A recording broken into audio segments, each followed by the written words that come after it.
Salut à tous, ici Lucie Claire-Boutoile pour Code Culture. Aujourd'hui, je suis en direct du lavoir de la 3e Avenue pour vous parler du dernier roman de François Blé. When you're tired of your toys, and of your games, and of the television, when you're done with chores and homework, then it's time to make a big decision.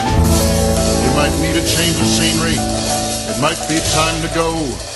François Blé a débarqué dans le paysage littéraire québécois en 2009 avec Iphigénie en Hauteville. Bien que ce soit assez récent, il pond quand même une œuvre par année depuis, puis c'est sa plume décapante et rigolote qui me plaît. Dans Document 1, François Blé renoue avec son habitude de nous présenter des personnages asociaux et atypiques. Ici, c'est Tess et Jude qui font office de larves de divan, préférant voyager sur le net plutôt que dans la vraie vie.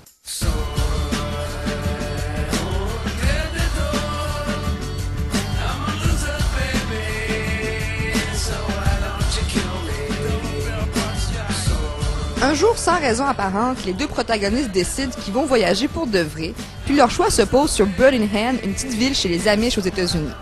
Pour ce faire, ils ont l'idée plutôt farfelue de demander une bourse au calque pour écrire le récit de leur aventure. Document 1, c'est ça.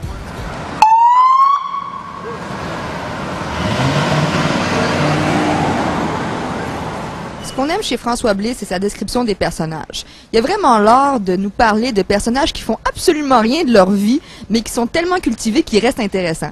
C'est un très beau clin d'œil à Régent Ducharme avec les personnages de Nicole et André dans l'Hiver de force. Une autre chose qui est remarquable chez François Blé, c'est son sarcasme. En effet, l'auteur se moque de tout. Des gourous de l'écriture, du système des subventions, même de ses propres personnages. On adore ça.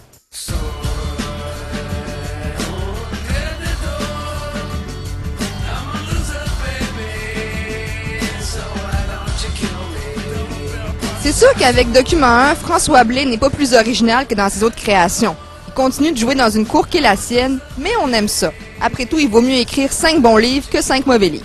François Blé, c'est un auteur de la relève qui vaut vraiment la peine d'être découvert. Ses romans sont toujours excellents, il se lit super bien.